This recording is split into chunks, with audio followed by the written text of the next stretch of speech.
We're counting down the 10 American warplanes that surprised the world. Unsung heroes and oddballs that rewrote history in ways even seasoned aviators never expected. From US rejects turned foreign aces to radical prototypes and legendary underdogs, these aircraft outperformed predictions, shattered records, or found fame in the unlikeliest hands. Each earned their spot on this ranking not for fame, but for the astonishing stories, dramatic turnarounds, and technical gambles that made them unforgettable. Which ingenious experiment, underdog fighter, or wartime misfit claims the number one surprise? Let's find out, starting with number 10. In the 10th place, the Brewster F-2A Buffalo stands out as a rare case of an American reject turned ace-maker abroad.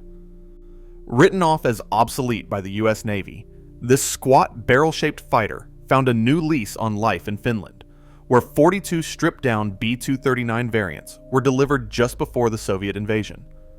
By removing heavy naval gear and armor, Finnish crews shaved off hundreds of pounds, making their Buffaloes lighter and more agile than the American originals. The result was astonishing. Finnish pilots, led by aces like Lieutenant Hans Wind, racked up victory tallies that stunned historians. Wind alone claimed 39 kills in the Buffalo, and the type's overall kill-to-loss ratio soared to an estimated 32-1 during the continuation war. Finnish maintenance teams kept these planes in top shape, while pilots developed low-level ambush tactics that played to the Buffalo's strengths. Once dismissed as a flying coffin, the Buffalo became known in Finland as the Sky Pearl, a testament to how the right hands and a few clever modifications can flip the script on a so-called failure. Number 9. The Bell P-39 Airacobra found its greatest fame far from American skies. While US pilots criticized its lack of a turbo supercharger and weak high-altitude performance, Soviet aces turned the P-39 into a legend on the Eastern Front. The Airacobra's mid-engine layout and powerful 37mm cannon made it a formidable low-altitude dogfighter and tank buster. Soviet ace Alexander Pokrishkin credited the P-39 with 59 aerial victories, famously declaring, "Give me my Cobra and I can outfly anyone." Mechanics in the Red Air Force routinely removed the wing guns to lighten the aircraft, improving its roll rate and handling for the brutal, twisting fights below 15,000 feet. Field units also adapted radios and added cockpit armor for winter operations, tailoring the Airacobra to the demands of the front. Over 4,700 P-39s were shipped to the Soviet Union under Lend-Lease, where they racked up kill ratios that surprised even American designers. In Soviet hands, the Airacobra became a symbol of adaptation and frontline ingenuity. In 8th place, the Northrop P-61 Black Widow emerged as America's first dedicated night fighter, shrouded in black paint and mystery. Outfitted with the SCR-720 radar, this twin-engine Predator could hunt enemy aircraft in total darkness, tracking targets invisible to the naked eye. In the Pacific Theater of 1945, P-61 crews claimed more night kills than any other USAAF type, a quiet but decisive edge in the shadow war above the islands. On the final night of World War II, a P-61B nicknamed Lady in the Dark scored the last Allied air-to-air kill, not with gunfire, but by forcing a Japanese fighter into a fatal evasive dive, guided only by the eerie green glow of radar screens. Radar operators described the tension of those hunts. You didn't look out the window, you looked at the green curve on the screen. The Black Widow's legacy is one of technical firsts and haunting victories, setting the standard for night interception and proving that American innovation could turn the darkness itself into a weapon. Number 7. The Grumman F-7F Tiger Cat redefined what a carrier-based fighter could do, if only history had given it more time. With a top speed clocking over 435 miles per hour, the Tiger Cat outpaced even the famed Mustang and Corsair, setting the benchmark for piston-powered naval aircraft. Its twin engines and heavy armament, 4 20mm cannons and 4.50 caliber machine guns, were meant to defend the fleet, but the war ended before it could prove itself over the Pacific. Only the late-arriving F7F4N variant was fully carrier certified, and most Tiger Cats found their first real combat in the night skies of Korea. Marine pilots flying with VMF-N 513 called it the fastest thing in the dark, using its radar and speed to hunt enemy intruders and strike ground targets.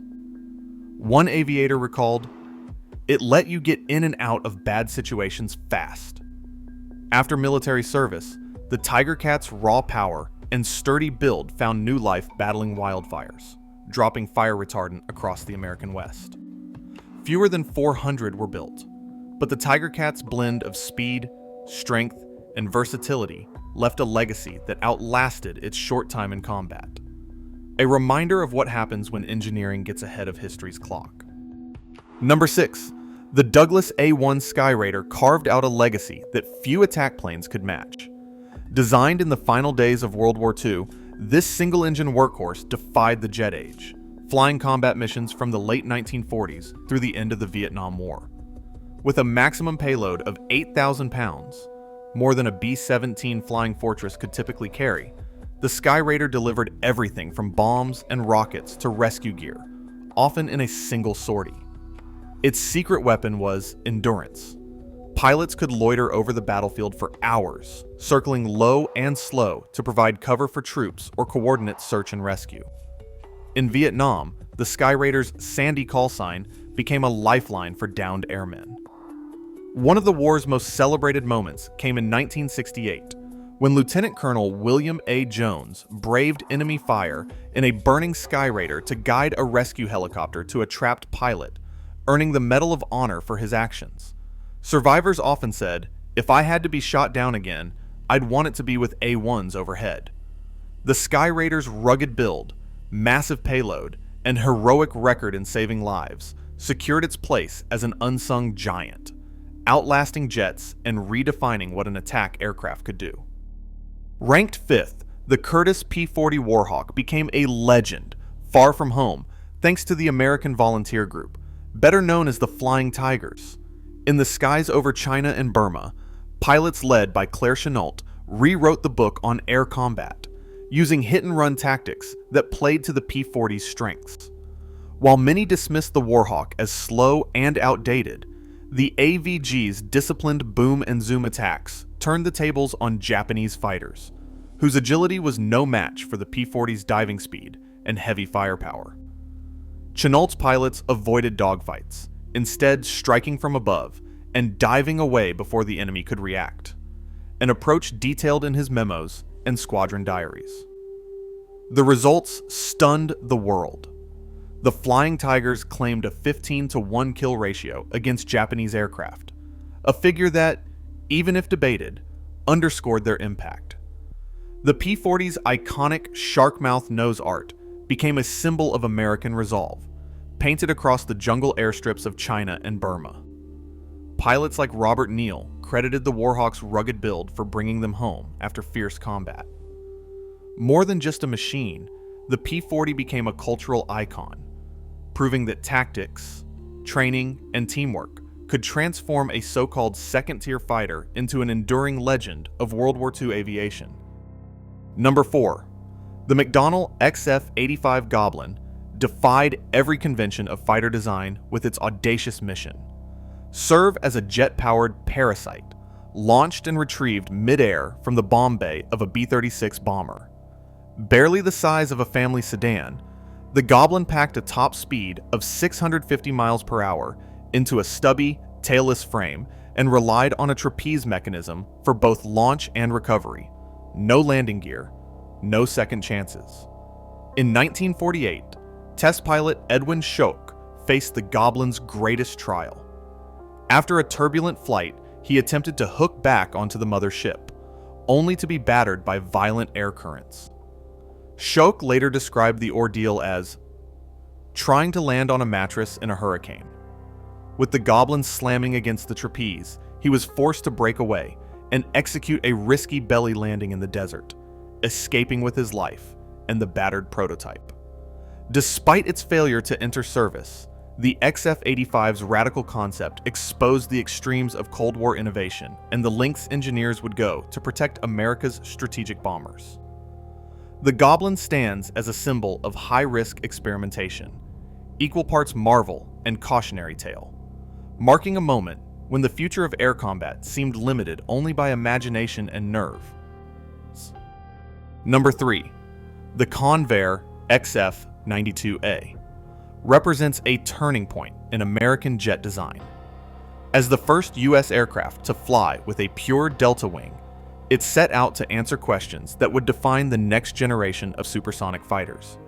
Powered by an afterburning engine and reaching speeds up to 715 miles per hour in flight tests, the XF-92A was a radical departure from conventional swept-wing designs.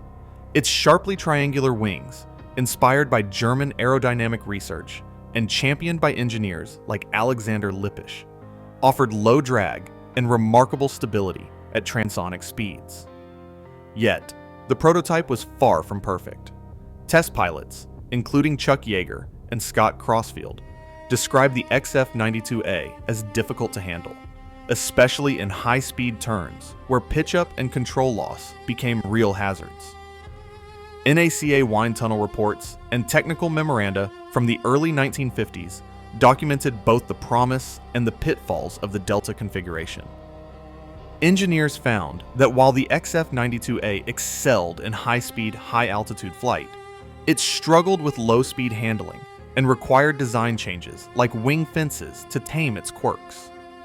These lessons, drawn directly from the prototype's flight and wind tunnel data, became the blueprint for the Century series, most notably the F-102 Delta Dagger, F-106 Delta Dart, and the B-58 Hustler.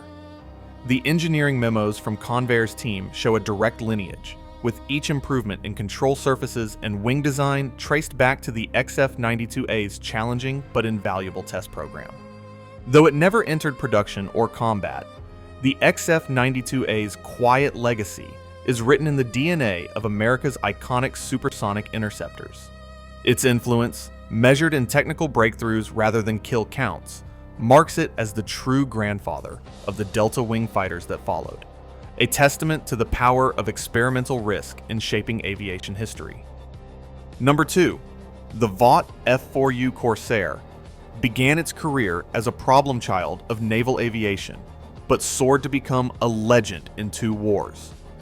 Early carrier trials earned it the nickname Ensign Eliminator, as pilots struggled with poor visibility over its long nose and unpredictable deck landings. Yet engineers and frontline crews refused to give up. By raising the pilot's seat, reshaping the canopy, and reinforcing the landing gear, they transformed the Corsair from a liability to the backbone of Marine and Navy squadrons. Powered by the rumbling Pratt and Whitney R2800 and distinguished by its bent gull wings, the Corsair roared into action with a top speed of 446 miles per hour. Its 6.50 caliber machine guns and heavy bomb load made it a terror for enemy fighters and ground targets alike. The Corsair's combat record is unmatched among U.S. Navy fighters of World War II, boasting an astonishing 11-to-1 kill-to-loss ratio, higher than any other naval aircraft of the era. Japanese pilots called it whistling death for the piercing howl of its supercharger in a dive. Marine pilots recalled, when the Corsair's engine cranked over at dawn, you could feel it in your chest. After its carrier landing fixes, the Corsair not only dominated the Pacific, but also served into the Korean War, making it the last frontline propeller-driven fighter in American service. Its legacy endures as a symbol of problem-solving, resilience, and the kind of engineering that turns a near reject into an icon. As the sun set on the piston era, the Corsair stood tall, proof that the right fixes and a fighting spirit can rewrite history. And finally, in first place, the North American F-82 Twin Mustang stands as the ultimate ODD ball that proved its worth when history called.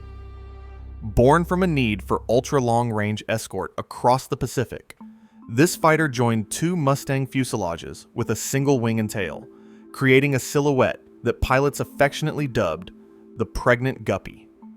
Under the skin, the F-82 packed twin Packard Merlin engines and dual cockpits, allowing crews to alternate flying duties on marathon patrols that could last more than 8 hours, a feat unmatched by any other American piston fighter of its era. The F-82's moment came on June 27, 1950, just 2 days into the Korean War. As North Korean aircraft threatened evacuation flights near Seoul, an F-82G crewed by Lieutenant William Hudson and Lieutenant Carl Fraser intercepted a Yak-11, scoring the first American aerial victory of the conflict. Mission logs and gun camera footage from that morning confirmed the kill, marking the F-82 as the first American fighter to draw blood in Korea. Other F-82s followed suit, racking up additional kills and providing critical night and all-weather escort when no jets could stay aloft long enough for the job. Endurance was the F-82's superpower. With more than 600 gallons of internal fuel and massive drop tanks, it could escort bombers deep into enemy territory, loitering for hours while crews took turns at the controls. Pilots described the experience as both grueling and surreal. One veteran recalled, "We were up there so long, you'd forget what the ground looked like." The ability to swap flying duties mid-mission, while rare in combat aviation, gave the F-82 a tactical edge in the vast distances of the Korean Peninsula. Despite its unconventional looks and brief service window, the F-82 left an outsized legacy. It was the last American piston engine fighter to see combat, and the only twin fuselage designed to claim aerial victories in war. For the crews who flew it, the F-82 was a lifeline, odd, ungainly, but utterly reliable when it mattered most. As one pilot put it with a wry smile, "It looked like a pregnant guppy, but it saved my life in Korea." In every sense, the Twin Mustang brought the story of America's unsung warplane heroes full circle. A machine that defied expectations, delivered when the stakes were highest, and proved that sometimes the strangest ideas make history. From the much-maligned Brewster Buffalo, reborn as an ace-maker in Finnish skies, to the one-of-a-kind F-82 Twin Mustang, our countdown has taken flight through 10 American warplanes that defied expectations and changed history in ways few could have predicted. Across all entries, a striking pattern emerges. What's dismissed in one theater can become legendary in another, and unconventional designs often pave the way for future breakthroughs. Whether it was the P-39 Airacobra's transformation by Soviet tactics, the prototype oddity of the XF-85 Goblin, or the Corsair's rise from carrier reject to Pacific powerhouse, these aircraft each qualified for their surprising impact, hidden legacy, or technical audacity. The real lesson? American innovation isn't just about the famous names. It's about adaptability, risk-taking, and the ability to succeed against the odds. These unsung heroes and oddballs remind us that in aviation, history's most surprising wings often make the deepest mark. Which story changed your view of what makes a warplane truly